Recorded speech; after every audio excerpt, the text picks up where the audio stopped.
Bem-vindos ao terceiro encontro virtual de escritores lusófonos na Venezuela. A edição deste ano é dedicada à escritora Agostina Bessa Luís, cujas comemorações do centenário do nascimento, ocorrido a 15 de outubro de 1922, em Vila Miã, Amarante, em Portugal, se estenderão até ao próximo ano. A Embaixada de Portugal em Caracas une-se a esta efeméride tão importante para a língua e para a literatura lusófonas. A obra que Agostina Bessa Luís nos legou é um monumento de genialidade que inovou e alterou o panorama da literatura que usa a língua de Camões. Agostina Bessa Luís, que nasceu há apenas 100 anos, um lapso de tempo que é curto quando visto pelo prisma da história, passou rapidamente a fazer parte integrante da cultura lusófona de um modo tão íntimo que já se tornou hábito referirmos-nos a ela apenas pelo nome próprio, Agostina. Agostina é uma das escritoras mais singulares e fascinantes da literatura portuguesa do século XX. É autora de uma vasta e diversa obra literária composta por romances, contos, biografias, peças de teatro, ensaios, livros infantis e de memórias. Viveu momentos cruciais de mudança na história de Portugal e na história universal. Ler um livro de Agostina é um exercício contínuo de filosofia, de encontros e reencontros com os nossos mais íntimos pensamentos. É o que acontece quando a escritora nos fala do papel da memória na nossa existência. O que melhor fixamos é o que amamos, escreveu ela com toda a simplicidade de quem levanta um véu sobre uma verdade que de outro modo poderia passar despercebida. O terceiro encontro virtual de escritores lusófonos realizar-se-á de 26 a 30 de dezembro e será transmitido pelos canais da Coordenação de Ensino de Português na Venezuela e do Correio da Venezuela. Também poderá ser visto através da página de Facebook da Embaixada de Portugal em Caracas. Este evento conta com o apoio da Embaixada de Portugal, do Instituto Camões, da Coordenação de Ensino de Português da Venezuela, do Instituto Português de Cultura, do Festival Literário Internacional de Poços de Caldas no Brasil, do Correio da Venezuela e do escritor moçambicano Delmar Gonçalves, que tem dado um valioso apoio através dos contactos que tem facilitado com alguns escritores lusófonos, entrevistados em anteriores edições deste encontro, assim como na edição de hoje.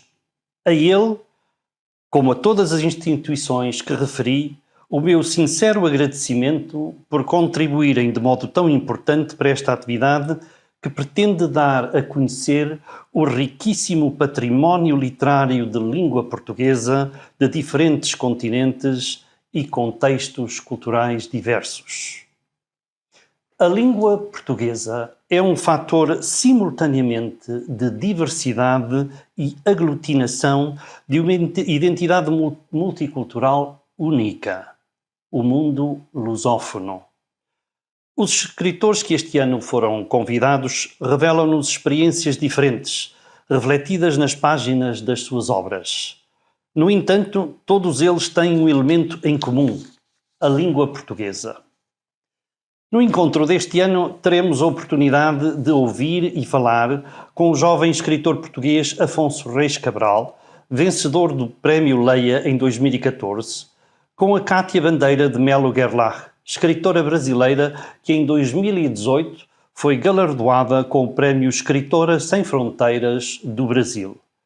Com o poeta e escritor moçambicano Carlos Paradona Roque, atual secretário-geral da Associação de Escritores Moçambicanos, e com o historiador e escritor macaense Jorge Alberto Rangel, atual presidente do Instituto Internacional de Macau. Iremos também ter o prazer de conversar com Maria Fátima Marinho, uma das maiores especialistas da obra de Agostina, docente da Faculdade de Letras da Universidade do Porto e autora de várias obras na área do estudo da literatura portuguesa.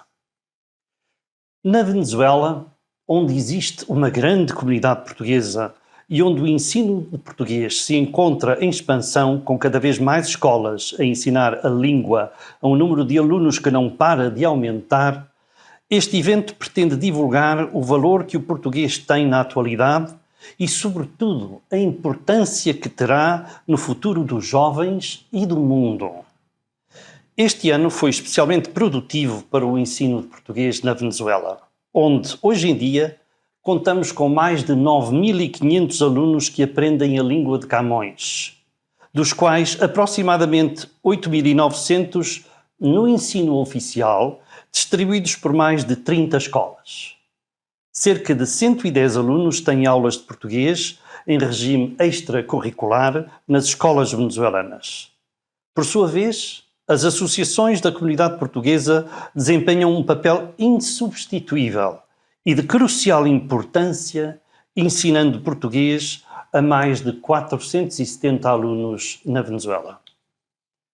Queridos amigos, este terceiro encontro virtual de escritores lusófonos na Venezuela procurará celebrar um dos mais extraordinários, admiráveis e belos frutos que a nossa língua nos proporciona: a literatura que nos fala na língua de Camões e na língua de Agostina.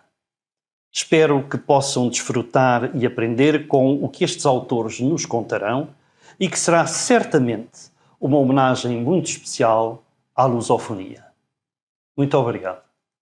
Bom dia, boa tarde, boa noite, depende da hora em que nos estiverem a ouvir. Bem-vindos a este terceiro encontro virtual de escritores lusófonos na Venezuela, uma iniciativa da Embaixada de Portugal e da sua coordenação de ensino português aqui neste país sul-americano, com o apoio do Instituto Camões, do Instituto Português de Cultura, do Correio da Venezuela, da Filpoços do Brasil e também com a colaboração do Delmar Gonçalves, escritor moçambicano, que também nos tem apoiado muitíssimo nestas últimas edições deste encontro virtual, que tem como objetivo dar a conhecer o património literário português e cultural português, e não só português, lusófono, realmente lusófono em várias partes do mundo. Já, como vocês sabem, neste encontro temos escritores, uma escritora do Brasil, um escritor de Portugal, escritor de Moçambique, e temos de Macau ao Dr. Jorge Rangel, a quem eu quero cumprimentar e agradecer a sua disponibilidade para falar connosco. Dr. Jorge Rangel, muito obrigado pela sua disponibilidade. Muito obrigado pela sua simpatia e por ter lembrado de incluir Macau neste encontro. Claro que sim. Para quem não conhece o Dr. Jorge Rangel, vou apresentar o Dr. Jorge Alberto Hagedorn Rangel, quem é presidente do Instituto Internacional de Macau, foi membro do governo de Macau durante 13 anos, além de deputado à Assembleia Legislativa, onde presidiu as comissões permanentes para os assuntos constitucionais, direitos, liberdades e garantias e do regimento e mandatos. Presidiu à Fundação Macau, à Comissão Instaladora do Instituto Politécnico de Macau, à Comissão Permanente do Conselho da Universidade da Ásia Oriental e aos Conselhos de Educação da Juventude, do Turismo e do Desporto de Macau. Dirigiu diversos organismos públicos. Integrou o Conselho de Redação da Lei Básica da Região Especial de Macau e tem desenvolvido ampla atividade académica, cultural, associativa e junto das organizações internacionais. É natural de Macau, a sua família, oriunda de Portugal, reside no território há 10 gerações. Gostaria também de falar algo bastante interessante sobre a biografia do Dr. Jorge Rangel, que conta com alguns dos seguintes títulos: Com a Juventude Fazer o Futuro de Macau, publicado em 1992, Luís Gonzaga Gomes, no ano de 2007, Dom José da Costa Nunes, cidadão benemérito de Macau, em 2008, Falar de Nós, Macau e a Comunidade Macaense, Acontecimentos, Personalidades, Instituições, Diáspora, Legado e Futuro, que se constituem 12 volumes editados desde 2004, Os 25 anos da Universidade de Macau, publicado em 2009, o Instituto Internacional de Macau como instrumento eficaz de cooperação académica e cultural, em 2016, e mantém há largos anos no jornal Tribuna de Macau, todas as segundas-feiras, uma crónica semanal intitulada Falar de Nós, onde Macau está sempre no centro da sua galáxia de interesses e de motivações. Muito bem, Dr. Jorge Rangel, sempre faço uma pergunta no início, peço ao convidado que fale um pouco de si, brevemente, onde nasceu, onde cresceu, como foi a sua infância, um bocadinho para nós conhecermos o lado pessoal do convidado. Sim, senhor, muito obrigado. Eu nasci em Macau, como acabou de dizer. A minha família está em Macau há cerca de 300 e tal anos. Temos os nomes de todos eles, desde o primeiro que chegou. Há um livro notável chamado Famílias Macaenses, em que um investigador fez o levantamento através do registro da Igreja Católica ao longo de séculos e conseguiu identificar as famílias portuguesas de Macau. E aí, através desse livro, fiquei a conhecer o meu primeiro ano passado em Macau, portanto, que vim de Portugal via Goa, ali chegou, e depois as gerações seguintes estão todas também identificadas nesse livro, e, portanto, nós temos uma permanente longa e continuamos lá. Esperamos poder continuar a fazê-lo 20 e tal anos já depois da transição de Macau, que é hoje, como sabem, uma região administrativa especial da República Popular da China. E tive uma infância muito, vá lá, sossegada num território, numa cidade que era muito pacata. Macau era assim um bocadinho, quem conhece Angra do Heroísmo, nos Açores, na Ilha Terceira, Macau era um bocado assim, uma cidade histórica, antiga, com poucos edifícios altos, era uma cidade que praticamente tinha casas térreas ou com 2 ou 3 pisos, havia 2 ou 3 edifícios em altura que eram hotéis, já não acontece hoje. Macau é uma cidade hoje de arranha-céus, e é muito difícil encontrar uma daquelas casas antigas, embora o património, que é um património com muito significado para nós, um património que é o legado português, mas não só português, chinês e de povos de muitas outras regiões do Oriente que viveram em Macau e deixaram também a sua memória. Por isso Macau é hoje património da humanidade, classificado pela Unesco. E, portanto, a cidade tivemos uma vida fácil, devo dizer. Andámos a ver a escola portuguesa, nós tínhamos escolas de língua chinesa, que eram em número maior, tínhamos algumas escolas de língua portuguesa e outras de língua inglesa, porque o inglês tinha também uma influência muito grande, sobretudo a partir de meados do século XIX, quando os ingleses se instalaram em Hong Kong, que fica muito perto, como sabem. Portanto, depois tivemos uma vida fácil em termos de atividades culturais, atividades esportivas, eram abundantes, nós tínhamos uma vida muito intensa, num território pequeno, em que tudo era perto e tudo era fácil, até um dia partir para Portugal para estudar. Era um desafio muito difícil nesse tempo. Macau não tinha universidade. Tivemos uma universidade muito antiga, foi a primeira universidade europeia no Extremo Oriente, criada pelos jesuítas, mas os jesuítas, quando foram expulsos de Portugal e por isso também de todo o território português, também foram expulsos de Macau, sem haver nenhuma razão específica para isso, e perdemos esta primeira universidade e só voltámos a ter uma universidade 2 séculos depois. Portanto, Macau não tinha universidade nesse tempo, e para estudar, ou íamos, a China estava fechada, portanto, depois de 49, quando Mao Tse-tung declarou a China como China Popular, República da China, os estrangeiros saíram todos, e portanto não se podia ir, a China estava fechada, e os jovens de Macau, uns iam estudar em Taiwan, outros estavam em Hong Kong, mas Hong Kong tinha números clausos, portanto tinha as universidades reservadas para os seus próprios alunos, e os portugueses iam estudar em Portugal, mas estudar em Portugal significava ter meios para o fazer. O que significava que quem tivesse meios podia fazê-lo, ou então tinha que recorrer a uma bolsa de estudo. Portanto, eu consegui ter o futuro que tive a partir do momento em que também recebi a bolsa de estudo.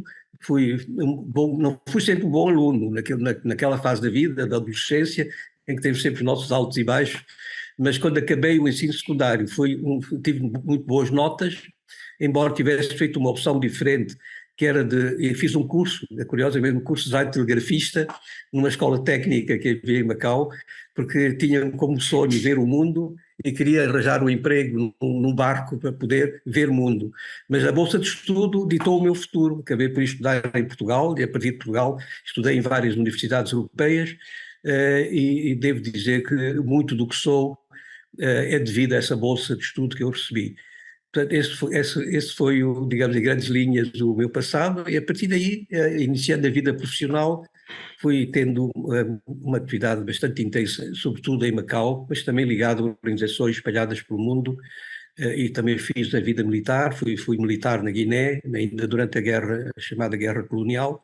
Eu prefiro sempre dizer a Guerra do Ultramar, e ganhei uma experiência enorme, extremamente positiva para mim, que permitiu poder depois dar alguma coisa de volta a todos aqueles que me apoiaram ao longo da minha vida, no meu percurso, e pude fazê-lo felizmente quando em Macau tive responsabilidades, sobretudo na área de educação. Também fui responsável pela administração pública no governo de Macau, e depois como deputado, como responsável de diversas instituições da sociedade civil, e sou um grande defensor das potencialidades da sociedade civil, e acho que nenhum governo pode atingir os seus objetivos sem ter uma sociedade civil interventora ao seu lado, e muitos governos não percebem isto, e tudo isto serviu para poder fazer aquilo que fiz, e ao mesmo tempo ia escrevendo. Portanto, escrever foi sempre uma preocupação permanente, e continuo a escrever. Escrevo todos os dias, e acho que vou tentar agora arranjar mais tempo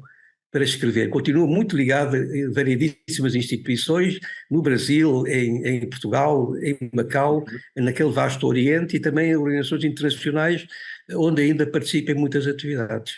Jorge, agora dezembro, dia 19 de dezembro, é uma data muito significativa para Macau, porque marca um antes e um depois na história de Macau. O Dr. Jorge é um homem que viveu essa transição e é um testemunho vivo dessa transição. Diga-nos um pouco como era essa Macau, a vida cotidiana dessa Macau antes desse 19 de dezembro do ano de 99 e como é agora. Ainda bem que faz esta pergunta, porque há bocado eu não referi que Macau era uma cidade muito pacata, mas depois deixou de ser. A certa altura começou a crescer muito, especialmente a partir da década de 70, mais na década de 80 e sobretudo na década de 90. Portanto, houve um desenvolvimento rápido naqueles anos finais da administração portuguesa, e ainda bem, porque felizmente os meios não faltaram, e aquela cidade que foi sempre crescendo, também em termos físicos. Gosto disso, é um território minúsculo. Tinha 14 km² quando eu entrei na escola secundária, portanto, no meu liceu, na altura chamado Liceu Nacional Infante Dom Henrique. Portugal tinha uma rede no seu ultramar, que eram escolas notáveis, eram escolas realmente extraordinárias pela sua capacidade de formação.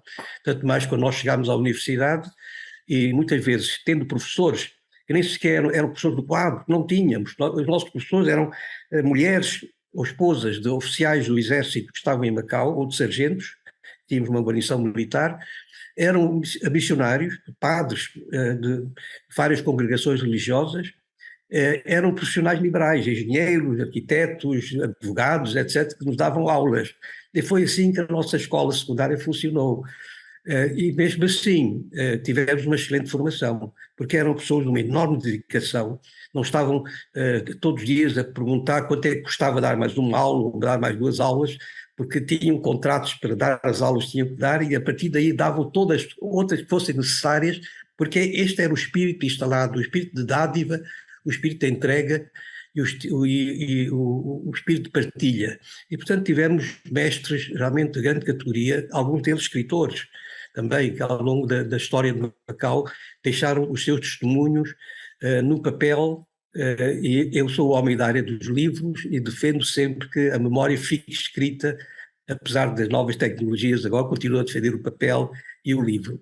Mas para perguntar como é que era o Macau. Quando chegámos em 1999, Macau tinha atravessado um período de grande desenvolvimento, e muita coisa que faltava em Macau foi feita. Criámos uma nova rede de escolas, renovámos todo o parque escolar praticamente, Criámos pontes entre Macau e as ilhas. Macau é um pequeno território, que eu disse que tinha 14 km² quando entrei na escola secundária, quando saí tinha 18, e hoje tem 30 e tal, porque sempre houve necessidade de criar projetos novos, foi preciso ir ao mar buscar mais terra, isto é, aterrar e construir.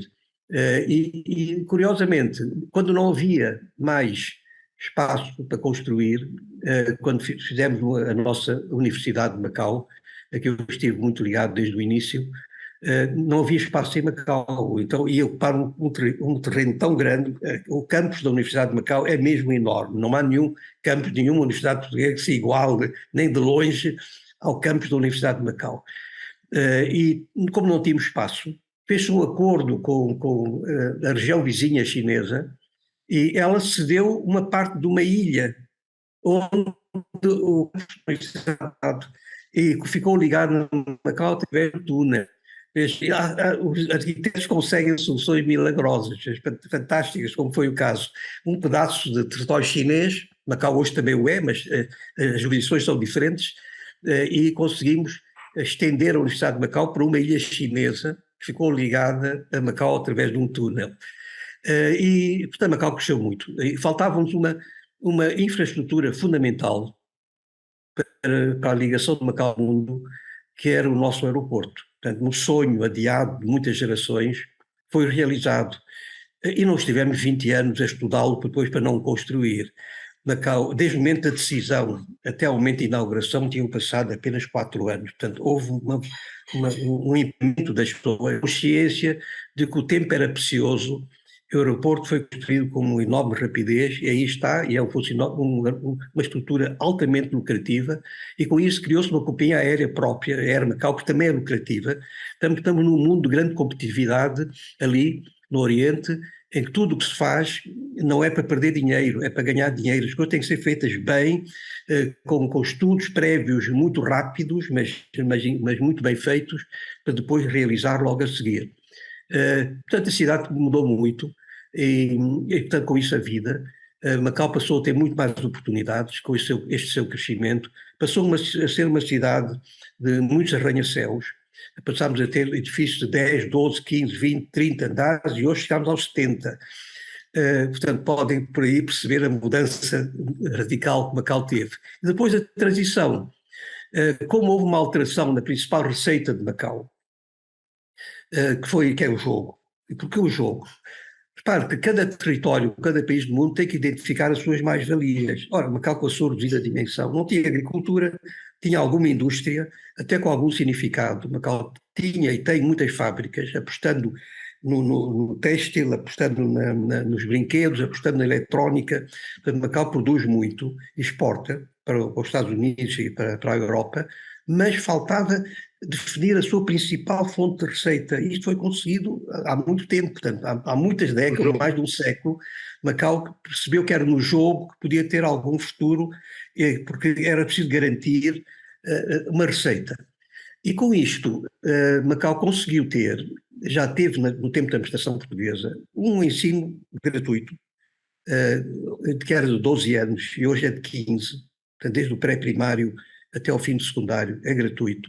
Conseguiu ter instituições de ensino superior. Hoje Macau tem 10 instituições de ensino superior, que realmente é verdadeiramente espetacular com um território de tão reduzida dimensão. E a saúde é praticamente gratuita também. Portanto, ninguém contesta o jogo, porque esta grande receita permite devolver à população tudo o que é importante para a sua vida, incluindo a própria habitação que não é só habitação social para as classes mais desfavorecidas, é habitação para a classe média. O governo também aposta no desenvolvimento da classe média o mais possível e, portanto, também orienta muito dos seus apoios para a classe média. E até faz uma coisa que nós achamos realmente espantosa e deve ser única no mundo. Todas as ações de formação, de qualquer tipo que seja, o governo subsidia quando não apoia na totalidade. Portanto, fizemos a certa altura, criámos condições para que 1/3 da população, independentemente da idade, estivesse na escola ou num centro de formação. Portanto, deu-se um salto qualitativo impressionante. E com o desenvolvimento do ensino superior em Macau, infelizmente tive o privilégio de ficar ligado a este grande projeto que foi da criação e do desenvolvimento do ensino superior em Macau, também como professor e como responsável por várias instituições, conseguimos ter hoje uma juventude muito mais qualificada. E não só isso, porque sendo Macau um território pequeno, este é um ponto que eu gostava de referir, que é importante para perceber o que é que significa apostar na educação como projeto de futuro, sabendo que Macau era um território limitado em área e numa área geográfica que tinha também as suas próprias limitações, embora tivesse entrado numa fase de impressionante desenvolvimento, aquela área próxima de Macau, o chamado Delta do Rio das Pérolas. Hoje há um projeto chinês chamado a Grande Bahia. Esta Grande Bahia também envolve Macau, que é um projeto, não tem tempo para explicar, mas é um projeto de enorme crescimento, fazer uma megapole, portanto, uma zona urbana de uma dimensão impressionante, com 70 milhões de pessoas, e, portanto, com o que será uma das maiores economias do mundo, só naquela área próxima de Macau. Mas, ao apostar na educação, entendemos, e foi responsável pela educação em Macau, percebemos que era preciso dar à juventude condições para alargar os seus horizontes e, portanto, além de termos as nossas instituições que foram sendo criadas, públicas e privadas, e eu sou um grande defensor também do ensino privado, porque é preciso ter responsabilidades com a sociedade civil e ela pode dar muito mais do que o Estado sozinho pode fazer, e continuo a defender isso. Oferecemos bolsa de estudo, criámos um fundo de bolsa de estudo para os nossos jovens poderem estudar fora, dizendo sempre, mesmo que tivessem condições de estudar em Macau, e todos tiveram, portanto hoje todos podem estudar, e ir até onde, eu defini numa frase única a nossa política de educação, que era dar a um jovem todas as condições para ele ir até onde a sua capacidade o permitir. Portanto, com esta frase, tudo mais subordinava-se a esta ideia de que era preciso dar oportunidades e apostar nas potencialidades das pessoas, deixando que elas fossem o mais longe possível. Exato. Bom, e passámos a ter milhares, um território com aquela dimensão, milhares de jovens de Macau espalhados pelo mundo a estudar. Mas depois isso não voltam. Isso não faz mal. Muitos voltarão, depois temos que criar condições, não vamos obrigar ninguém a voltar. A Bolsa, estamos a apostar no desenvolvimento humano, a apostar na qualidade das pessoas e dar oportunidade às pessoas. Elas voltarão por sua própria decisão, se nós oferecemos condições para as chamarmos de volta. Mas se não voltarem, serão sempre úteis a Macau. Porque onde quer que estejam no mundo, num banco, numa empresa, eles nunca se esquecerão das suas origens, da sua terra de nascimento ou terra onde viveu, e, portanto, serão sempre úteis a Macau. E, portanto, a comunidade percebeu isto, e na Assembleia Legislativa, onde fui deputado, as pessoas perceberam isso, e, portanto, criaram-se as condições e as sinergias necessárias para que estes projetos se realizassem. Portanto, claro. Tenho que parar aqui, porque naturalmente tem outras questões. Mas, sim, sim. Há pouco falou da escrita, não é? Que gosta de escrever todos os dias. Das obras que tem escrito, que há pouco referi algumas, quais são aquelas que possuem um significado especial para si? Bem, eu tenho escrito sobre variedíssimos assuntos, mas há sobretudo dois temas que me têm prendido mais. Referiu há pouco um dos meus livros, já tinha 12 volumes, mas já tem 17 neste momento e vai para 20, já tenho material preparado para 20. Exatamente porque escrevo todos os dias. É este, não sei se consegue ver daí, não, consegue? Pode levantar um bocadinho, falar de nós. Falar de nós. Falar de nós, portanto, que este é o volume 13, tem aqui o 14, o 15, o 16, o 17 saiu há pouco tempo, em breve estará o 18º também já pronto, portanto já tenho o material preparado para 20 volumes. O que é isso? São crónicas de Macau, crónicas macaenses. Quando escrevi o primeiro volume, que está aqui, que era de capa, todos eles têm uma cor diferente, curiosamente, todos têm uma cor diferente. Então, o primeiro tinha capa branca, era para ser só este volume, falar de nós, mas depois o editor pegou uma partida, acrescentou falar de nós portanto isso implicava ver o 2.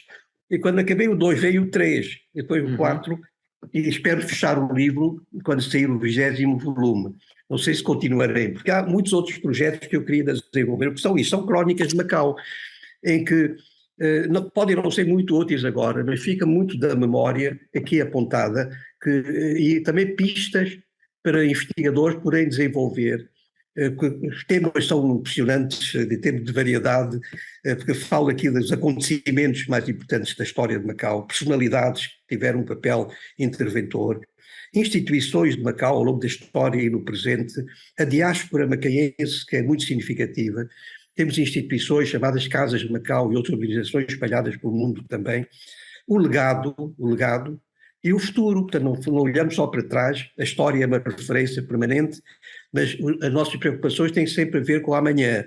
Portanto, é sobre tudo isto que trato nas minhas crónicas. Outro tema que me interessa especialmente tem a ver com o legado e a memória. Portanto, já tenho aqui vários livros escritos sobre isto, um deles é este que está aqui, chamado O Legado Luso em Macau, um Património Valorizado.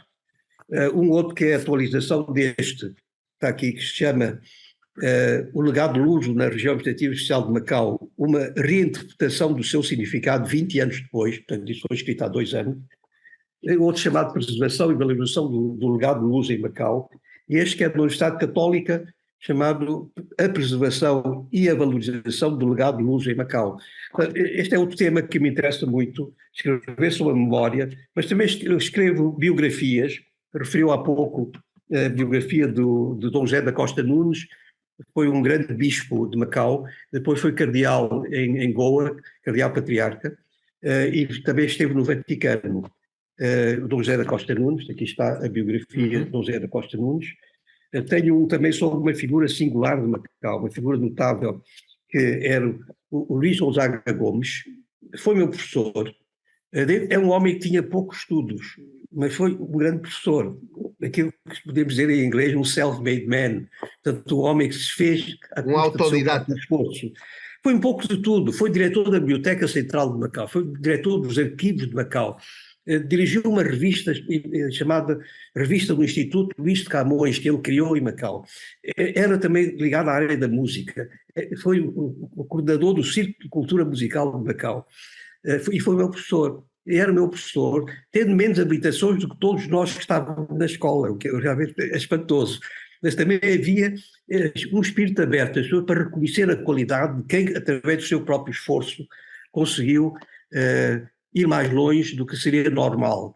E este Luís Gonzaga Gomes é uma pessoa que eu sempre admirei pela sua obra, foi um dos grandes escritores de Macau, dedicando-se muito a temas da história ou então sobre a cultura chinesa ligada a Macau. Estou a acabar agora mais um sobre um poeta popular de Macau, o maior poeta popular de Macau, chamado J.J. Monteiro. Era José Joaquim Monteiro, aliás, mas que assinava os trabalhos como J.J. Monteiro. Poeta popular, notável também, com uma obra vastíssima. Escreveu sobre tudo, sobre a sua vivência em Macau, sobre a sua vida em Portugal. Nasceu em Portugal, mas passou a vida em Macau. Casou com uma chinesa, deixou prole, deixou descendência, reforçou a comunidade macaense através de seus filhos e netos, e já bisnetos agora.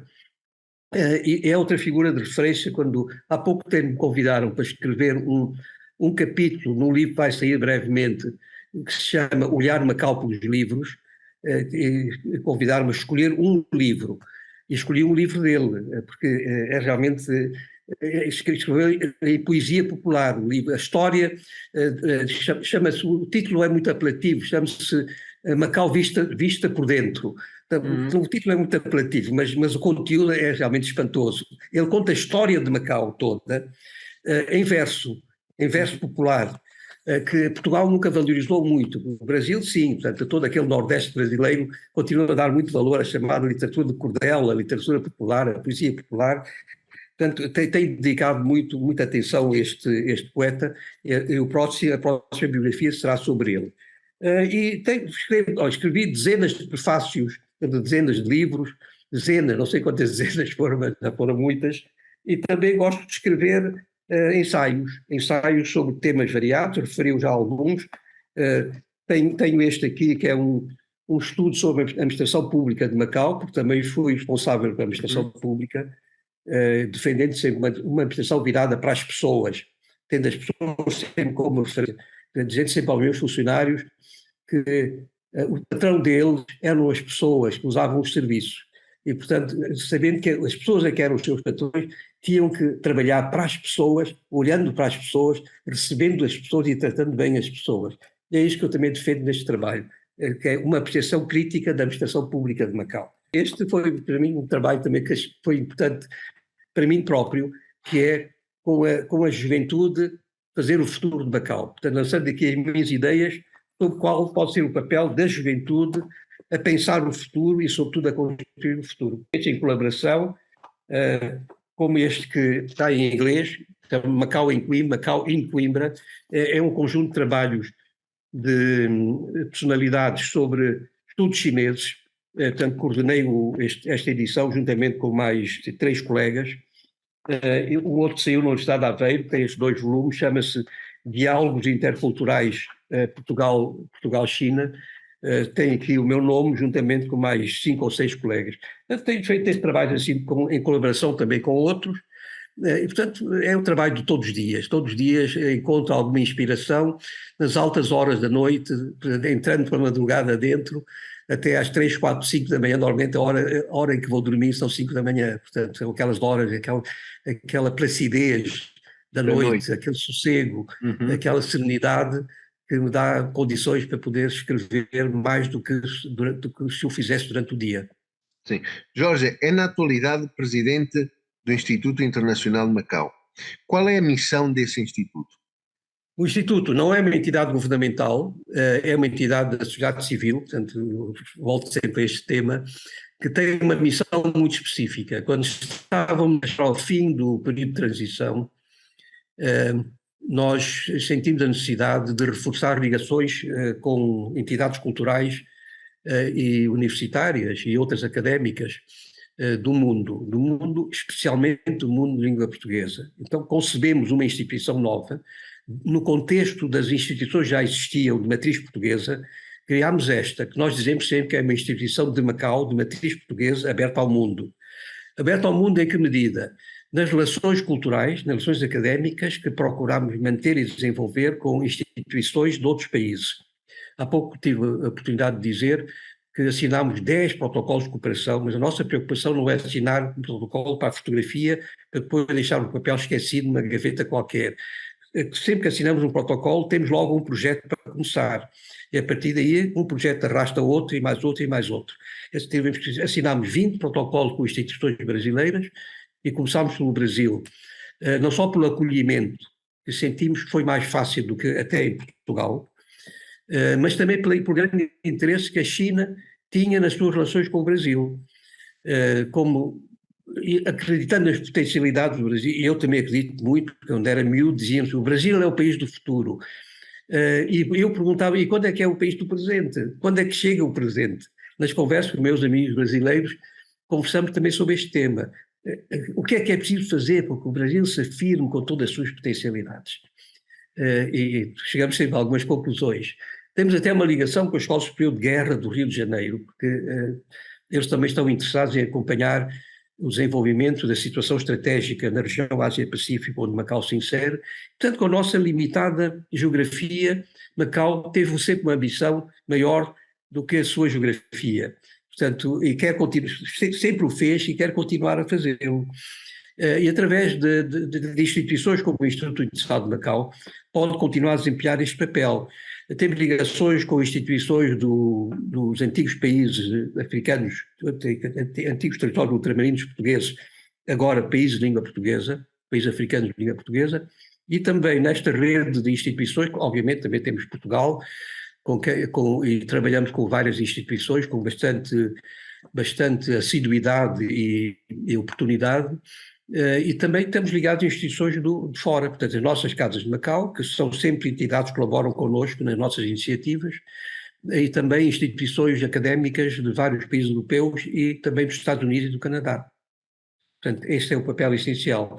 E temos outra vertente. Uma vertente é esta promoção das relações culturais e académicas, a outra é a preservação da memória. Eu tenho um centro de estudos, a que nós chamamos Centro de Estudos da Diáspora e da Identidade Macaense, onde reunimos investigadores, gente da terra ou ligada à terra, que tem alguma coisa para contribuir, e vamos procurar manter viva a memória mas também fazendo trabalhos, estudos e publicações.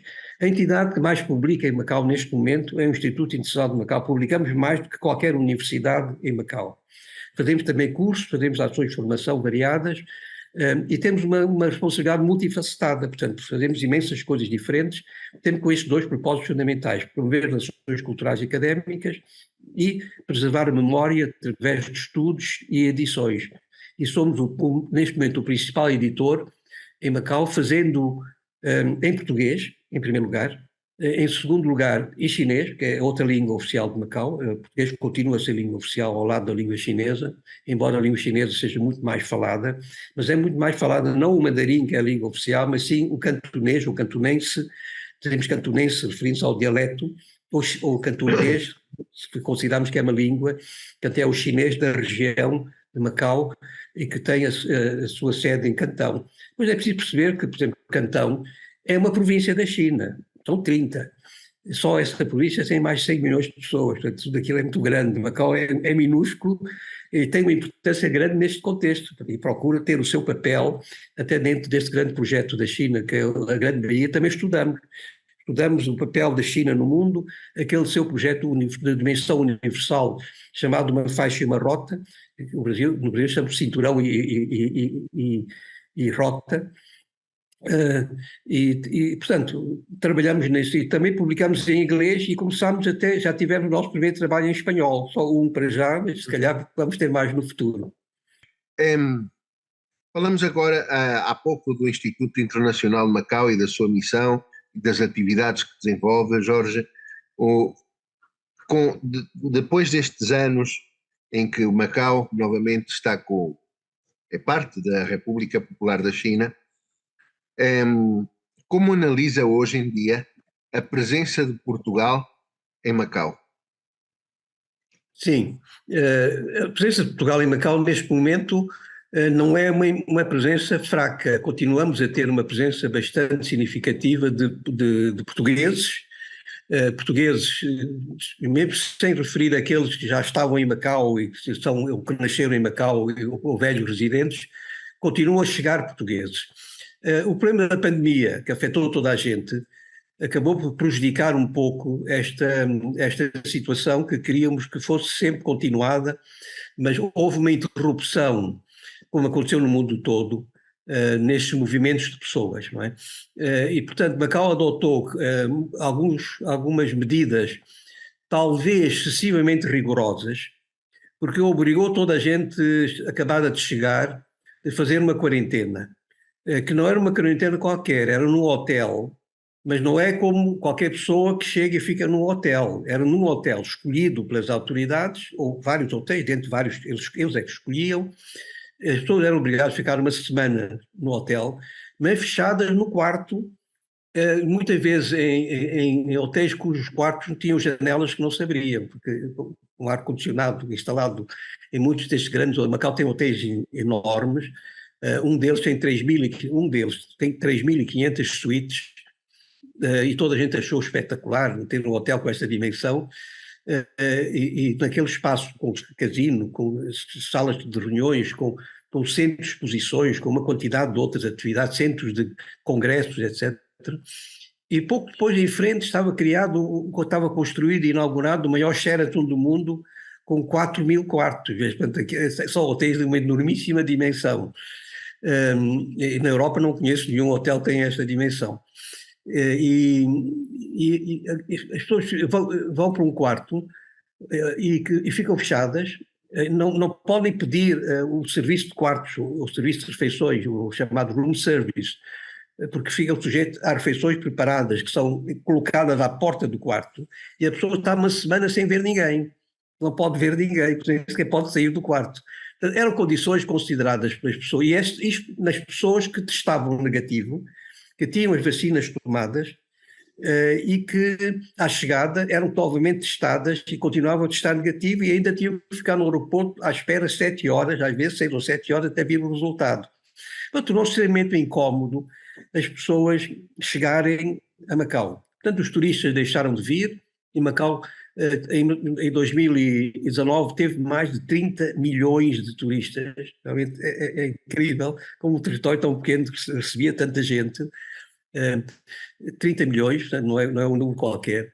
E este número ficou muito reduzido durante a pandemia. E é verdadeiro. As pessoas de Macau deixam de sair porque depois havia o regresso com estes problemas todos. Portanto, não se aplicava só a turistas, mas a quem vivia lá. Portanto, houve uma interrupção, estou a fazer também este parênteses para explicar, porque houve esta interrupção por causa da pandemia, mas continuamos a ter portugueses, e por causa destas razões, portugueses que estavam em Macau e já não viam a família em Portugal, filhos que não viam as mães, casais que estavam separados por causa da pandemia, acabaram por deixar Macau e regressar a Portugal. Mas esperamos que agora, depois da pandemia, e agora Macau anunciou há poucos dias algumas restrições a menos, mas mesmo assim elas continuam a ser bastante rigorosas. Mas esperamos que agora, com a evolução natural das coisas, nós estamos todos a viver na maior normalidade já, praticamente, embora com os cuidados necessários praticamente no mundo todo, mas lá as restrições continuam a ser muito rigorosas, em consonância com as decisões tomadas pelo governo central chinês. Portanto, espero que a situação se normalize e que os portugueses voltem, que os turistas voltem em grande número. Mas, tirando isso, gostava de referir que nós temos em Portugal algo que nos tinha sido prometido, que era o maior consulado de Portugal no mundo, no edifício onde está o consulado. O edifício foi antes um hospital, foi ali que eu nasci, foi ali que a minha mãe morreu. Portanto, era o Hospital dos Macaenses, chamado Hospital São Rafael, ligado à Santa Casa de Misericórdia de Macau, um hospital com muita história, que hoje já não funciona como tal. Portanto, o edifício depois teve vários usos, e é ali que está instalado o Consulado de Portugal, e também o IPOR, o Instituto Português do Oriente, que realiza um trabalho semelhante àquele que tem lá na Venezuela. O trabalho do Instituto Camões. Camões não opera diretamente em Macau, mas a sua atuação é feita através do Instituto Português do Oriente, que é uma instituição local, criada em Macau e com sede em Macau, e que faz a coordenação dos leitorados portugueses no Oriente, promove a cultura portuguesa e faz cursos de níveis variados. Além disso, é uma boa escola portuguesa, que nos traz, comparando com as outras que existem no mundo, com este estatuto de escola portuguesa, ela tem sido, ao longo dos anos, aquela que tem conseguido melhores resultados. Os estudantes nos exames, portanto, os exames não nos enganam, os resultados dos exames da Escola Portuguesa de Macau têm sido, em regra, os melhores. E há instituições que ficaram, portanto, Macau tem uma rede muito boa de instituições ligadas a Portugal, em todas as áreas, no desporto, onde também temos o Sport e temos o Benfica. Portanto, são tradições que ficam e que os anos passam, mas que permanecem. Temos até uma delegação do Porto, o Benfica e o Sporting jogam lá, são clubes locais, o Sporting Clube Macau e o Benfica, e há ainda visita constante de artistas portugueses, grupos culturais. As universidades de Macau, várias delas estão ligadas à Associação das Universidades de Língua Portuguesa. O Instituto Politécnico de Macau, agora já não é instituto, chama-se Universidade Politécnica de Macau, participa nas reuniões do Conselho dos Politécnicos Portugueses como convidado. Portanto, estas ligações mantêm-se e é da maior utilidade para Macau que permaneçam. Mas não queria referir só, porque as suas preocupações vão para além de Portugal.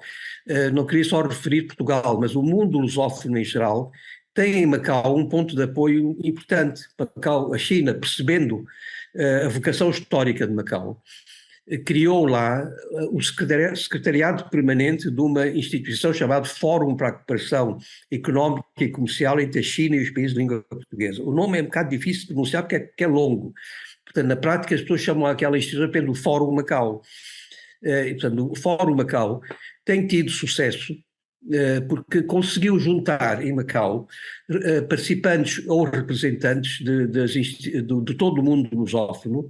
Na altura, no início, com alguma resistência do Brasil, que o Brasil tinha muito boas relações bilaterais com a China, não precisava, obviamente, de Macau, mas depois de várias idas nossas ao Brasil, e o Brasil sempre acolheu muito bem a presença do Instituto Internacional de Macau, e até fizemos atividades no Itamaraty, com a presença de responsáveis do Ministério das Relações Exteriores.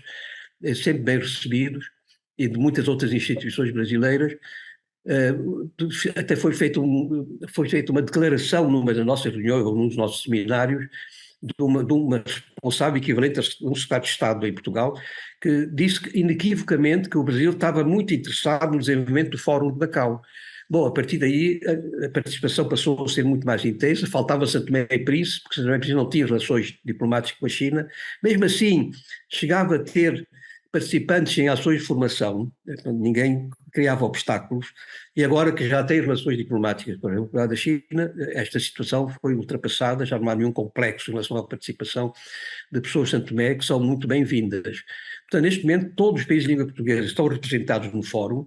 O Fórum não é uma instituição como aquelas que são criadas, que depois nem sequer tem um sítio para funcionar. Ela funcionou em espaços alugados, ou espaços cedidos pelo governo de Macau.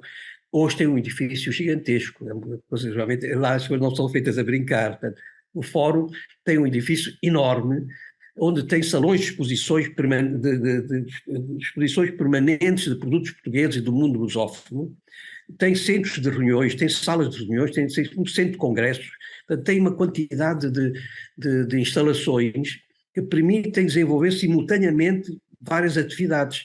Portanto, estão ali criadas condições para que os países de língua portuguesa tirem mais proveito do que Macau pode oferecer.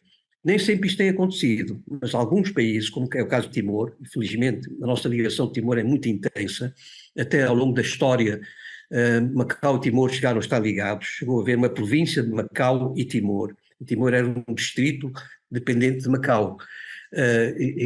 Portanto, há uma ligação histórica muito intensa e até hoje temos uma comunidade timorense ainda bastante numerosa em Macau.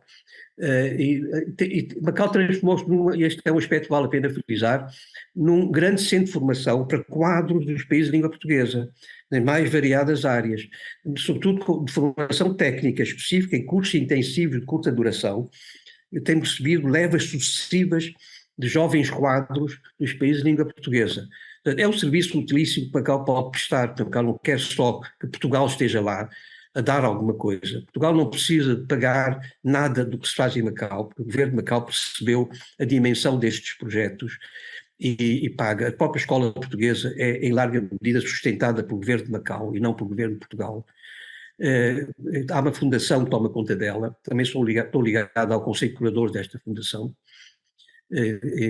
que aprova os planos de atividade, o desenvolvimento curricular e outras atividades ligadas ao ensino, e portanto a presença é boa, é sólida, portanto eu julgo que não devemos estar muito preocupados, mas só gostaríamos era que da parte de Portugal houvesse uma atenção mais constante, porque as pessoas mudam muito, como sabe, não é? Eu estou ligado também ao Ministério, portanto à Embaixada, as pessoas mudam e muitas vezes estas iniciativas e depois as entidades portuguesas têm uma coisa que normalmente não fazem, que é tomar nota de tudo para ficar como memória, para quem vier a seguir saber o que é que se fez e poder conhecer os trabalhos realizados. Muitas vezes o testemunho é passado em que as pessoas nem sequer se encontram, e isso é mau. Portanto, acho que temos que criar muito mais estabilidade neste tipo de relações e neste tipo de participação. Eu tive o hábito, quando estive no governo de Macau, de escrever tudo. Não houve uma reunião em que tivesse participado e que não tivesse feito um apontamento para o meu uso. Essas coleções de apontamentos tornaram-se muito importantes até um dia quando queremos saber o que é que se foi decidido e porque é que foi decidido desta ou daquela maneira, e quais foram as intervenções das pessoas. Eu tenho apontamentos feitos sobre tudo no meu arquivo pessoal. Mesmo os contatos com a China, em que nós muitas vezes não, como sabem, os chineses não funcionam como nós, em que vamos a uma reunião, tratar de um assunto, sem nenhuma preparação prévia entre os participantes, e cada um vai, participa, apresenta as suas coisas, discute e depois tenta tirar conclusões. Com os chineses não funcionamos assim, é preciso tratar de tudo nos bastidores primeiro, é preciso conversar, tomar um chá, dar uma volta de carro, fazer uma visita, eventualmente jantar ou almoçar, depois está tudo combinado e tudo tratado, é que se marca a reunião oficial, para então ali apenas oficializar a conversa e a decisão, para depois sair o comunicado e dizer o que é que foi tratado. E tenho apontamentos de tudo isso, portanto uma das minhas responsabilidades é fazer estas ligações também, portanto tomei nota de tudo. E é importante que um dia, 5, 6, 7 anos depois, estão outras pessoas e se não sabem o que é que foi tratado, vão cometer erros, certamente, e Claro. depois, sendo ignorantes do que foi tratado, voltam a propor coisas que já foram até realizadas, se calhar. Portanto, é isso. Nós continuamos a ter uma presença sólida e, felizmente, para nós, queremos que ela continue e possa ser reforçada. Muito bem. Jorge, já para terminar, tem-se falado muito no crescente interesse a China, que há na China, pelo estudo da língua portuguesa, não é? Na sua opinião, a que se deve isso? Bem, eh, inicialmente, quando Portugal não tinha relações com a República da China, depois da China, depois digamos, a vitória do Partido Comunista na Guerra Civil Chinesa, Portugal cortou relações com a China, mantinha relações com a China, que hoje é a China que se transferiu para Taiwan, mas que continuou a usar a bandeira que usava antes da China ter a atual bandeira, portanto as 5 estrelas, em fundo vermelho. Havia uma representação oficiosa chinesa em Macau, que nós achávamos que era assim um pouco misteriosa para nós, porque tinha legalmente, ou tinha oficialmente, o cariz de uma representação comercial, isto é, era uma agência comercial que representava os interesses da China popular em Macau. E depois soubemos que toda a gente que trabalhou naquela delegação da agência em Macau estudava português. É curioso, portanto, vários professores portugueses em Macau iam dar aulas aos funcionários desta agência chinesa. Durante muito tempo foi assim. Depois passou a ser a agência de notícias Xinhua, a agência oficial noticiosa chinesa, que passou a representar os interesses da China em Macau. E até ao fim da administração portuguesa foi assim. Portanto, nós lidávamos com uma representação da agência Xinhua em Macau. E ela então já tinha os seus intérpretes de grande categoria, já sabendo muito bem português, a trabalhar lá. E procuraram sempre aperfeiçoar os seus conhecimentos da língua e até da própria literatura. Eu tive contatos com pessoas que trabalhavam lá, uma das quais eu até convidei mais tarde para ser presidente do Instituto Politécnico de Macau, preparámo-lo, dirigiu a Escola de Línguas do Instituto Politécnico de Macau e depois foi o presidente, ainda nomeado por nós, e que aguentou 20 anos como presidente depois de nós, que realmente é espetáculo, que mostra a qualidade da pessoa escolhida. E são pessoas que depois de perceberem Macau quiseram continuar ligadas. Este é um exemplo. Agora, porquê é que a China tem interesse nisto? A China tem enormes ambições, como sabemos, legítimas, alguns considerarão menos legítimas, há muita discussão, mesmo no mundo de língua portuguesa, e se calhar até na Venezuela, estes temas são tratados, mas eu conheço melhor a forma como o Brasil lida com esta questão, porque participa em muitos debates sobre este tema. E a pergunta que colocamos sempre é esta: porquê é que nós não tiramos proveito deste interesse da China na língua portuguesa e numa ligação mais forte ao mundo de língua portuguesa? Então, temos de ser pragmáticos também como eles são e tirar o máximo proveito possível. Ora, podemos colaborar em muitas iniciativas que nos sejam úteis também, e uma delas é no ensino, e fizemos-lo através de Macau, criámos uma relação muito estreita com instituições chinesas. A China só tinha uma universidade décadas atrás, depois da abertura da China, uma única universidade que estava em Pequim, que ensinava português e que fazia cursos ligados à cultura portuguesa. Hoje terá cerca de 40, penso, é difícil dizer quantas são, porque há modalidades diferentes de ensino da língua e da cultura, desde cursos com graus académicos, ou cursos simplesmente de línguas, ou cursos de cultura. Portanto, tudo isto junto, nas suas variadas vertentes, implica cerca de 40 ou mais universidades chinesas que hoje têm a língua portuguesa como uma das suas preocupações, ou uma das suas tarefas principais. E depois elas começaram a ter ligações com instituições académicas de Portugal, do Brasil e do mundo de língua portuguesa. Isto, portanto, na área do ensino, na área académica. Mas há um interesse comercial. A China tem um enorme interesse em ter uma presença mais sólida no Brasil e em África. E tem. Há pouco tempo, o Instituto de Educação de Macau entrou numa área onde nunca tinha entrado, que era a presença militar chinesa em África. Até podiam achar que era um tema um bocadinho, talvez, não digo tabu, mas um tema talvez melindroso. Eu lembro sempre aos meus colaboradores que para nós não há temas melindrosos. Portanto, uma instituição como a nossa, que se dedica à investigação, ou assume com frontalidade os temas e trata-os com seriedade, mas com frontalidade e verdade, embora considerando que podem existir opiniões diferentes que também respeitamos, também fazemos nossos estudos e produzimos as nossas edições. E publicámos um livro, que é o único que eu conheço, sobre este tema, chamado CPLP e a presença militar em África. Isto foi um ato de coragem. Bem, de algum modo foi, que entrávamos num tema que podia ser aparentemente melindroso. Mas foi muito bem aceito. Dissemos muito frontalmente qual é a nossa, fizemos uma identificação do que é a presença militar chinesa em África, porque é que ela está lá.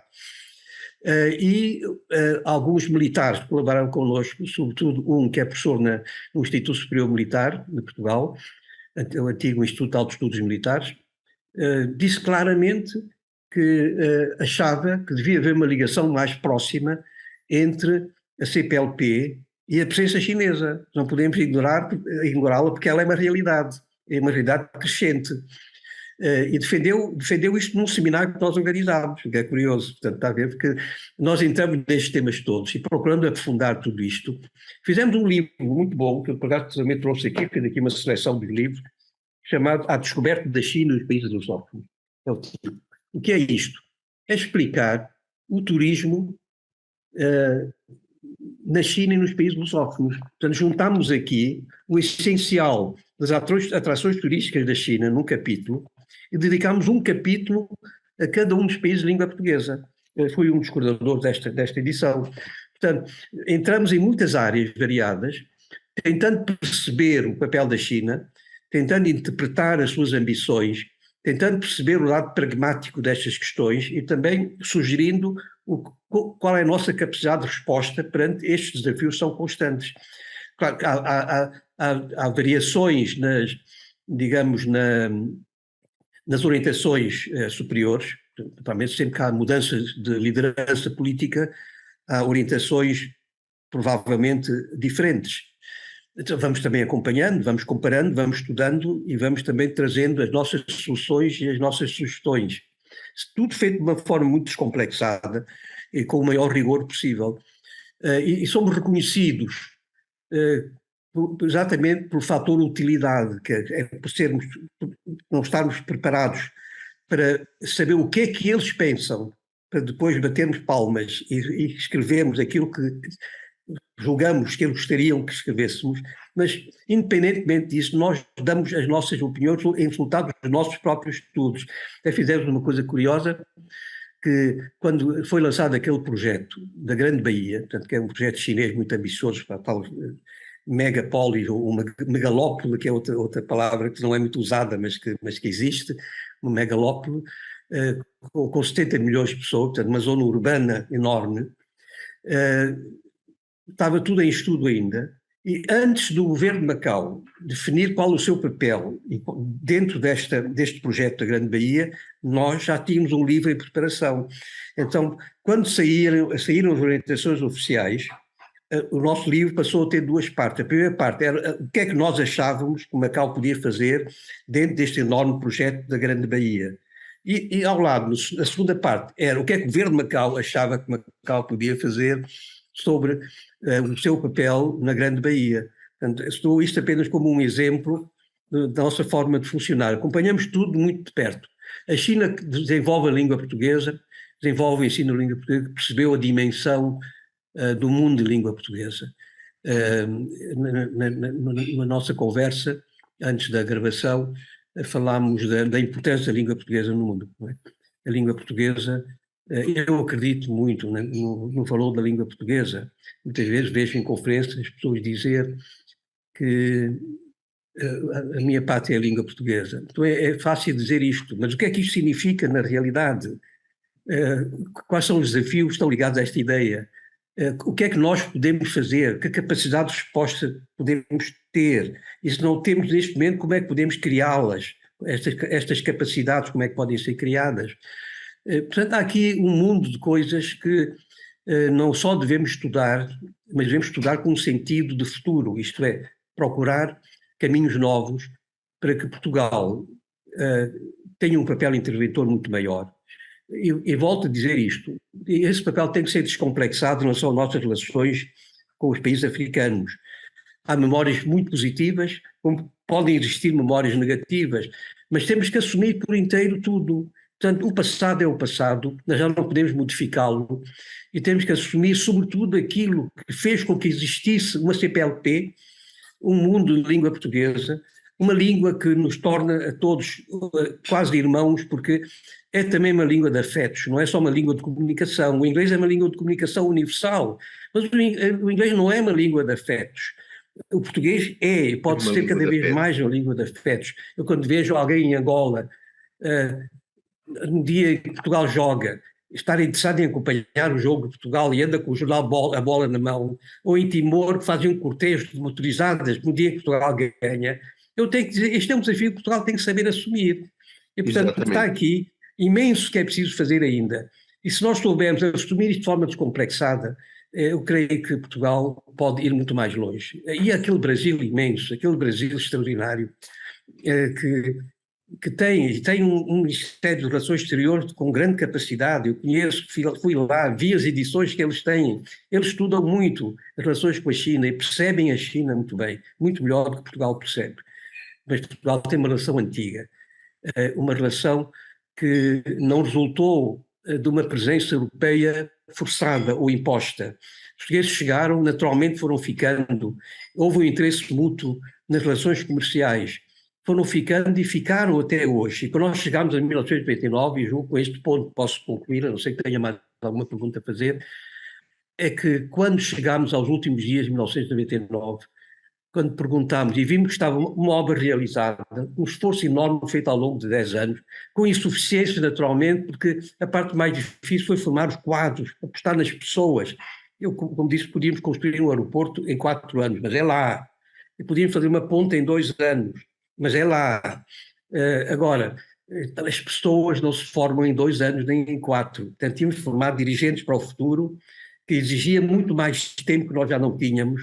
E a minha recomendação foi sempre esta: continuem a estudar, continuem a valorizar-se, mesmo que já estejam em funções de responsabilidade, e aqueles quadros que nós formamos continuaram sempre em formação.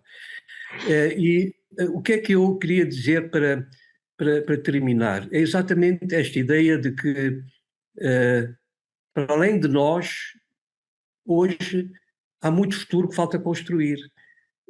Mas é preciso dar os passos agora. E se nós criarmos uma rede que nos permita unirmos a todos muito mais, no vasto mundo lusófono, e a tal ideia da língua de afetos que nos permite estar tão próximos uns dos outros.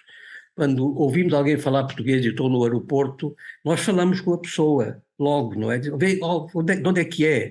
E criamos logo comunicação. E mesmo no Brasil é assim. Nós podemos conversar muito mais, podemos falar muito mais, podemos entender-nos muito melhor e não nos devemos afetar por divergências de natureza política. Há coisas que são muito mais importantes do que as nossas ligações partidárias, as nossas ligações políticas, porque há o mundo cultural. O século XXI sempre acreditei que era o século da cultura. Eu tenho sempre entusiasmado os meus alunos, os meus amigos, as pessoas das minhas relações, a apostar no mundo da cultura. O político hoje, em grande medida, é um carimbo. Quem constrói o futuro é quem pensa e quem, pela via cultural, cria raízes, reforça raízes e cria laços com outras pessoas de outras culturas, criando aquilo que nós chamamos o encontro permanente de culturas, para que um dia a humanidade seja uma só, com todas as suas variedades, que não significam diferença, mas são variedades da humanidade, com todas as opções diferentes, estilos de vida e tradições que também temos que respeitar. Há valores que são universais, e esses valores têm que ser cultivados por todos nós um dia. É isto que depois ultrapassa as divergências políticas, é isto que também ultrapassa depois as guerras. Infelizmente estamos outra vez numa guerra que é absolutamente desnecessária e injusta e que nos prejudica a todos. E era preciso encontrar outra vez a paz, porque é sobre a paz que se constrói o amanhã. Olha, eu queria agradecer muito o Muito tempo que obrigado, Dr. tirei, Jorge. porque, como viu, eu acabo por dar respostas demasiado longas, mas foi uma oportunidade também que me deu de poder explanar um pouco as nossas ideias, as nossas preocupações e também mostrar a nossa disponibilidade. Portanto, estamos de braços abertos. Eu, muitas vezes, quando pergunta o que é que eu sou, digo simplesmente que sou um resultado do abraço que Portugal cedeu ao mundo. Nascendo naquele longínquo Oriente, mas tendo uma memória sempre ligada às origens e às raízes. E sendo pequenino ainda, sentindo sempre um certo rumor no uso de praias distantes, que tinha chegado até às praias do Oriente, onde eu nasci. Muito bem. É isso. Obrigado, Dr. Jorge. Felicidades e um feliz ano novo 2023, cheio Também de um coisas feliz boas. ano novo para si. Então, tenho uma missão difícil, numa terra difícil, mas onde os portugueses precisam de muito apoio e acho que o seu trabalho vai ser essencial. Um bom Obrigado. ano, boas festas e vamos falar mais vezes, certamente. Criada esta Claro que sim. relação, vamos mantê-la no futuro. E Muito parabéns pelo seu trabalho. Vamos estar juntos neste projeto universal de Portugal. Muito obrigado. Esta foi a entrevista com o Dr. Jorge Rangel, de Macau, que tivemos o prazer de ouvir estas reflexões tão interessantes sobre a presença de Portugal em Macau, a lusofonia, e estas relações tão extraordinárias e tão antigas entre Portugal e a China.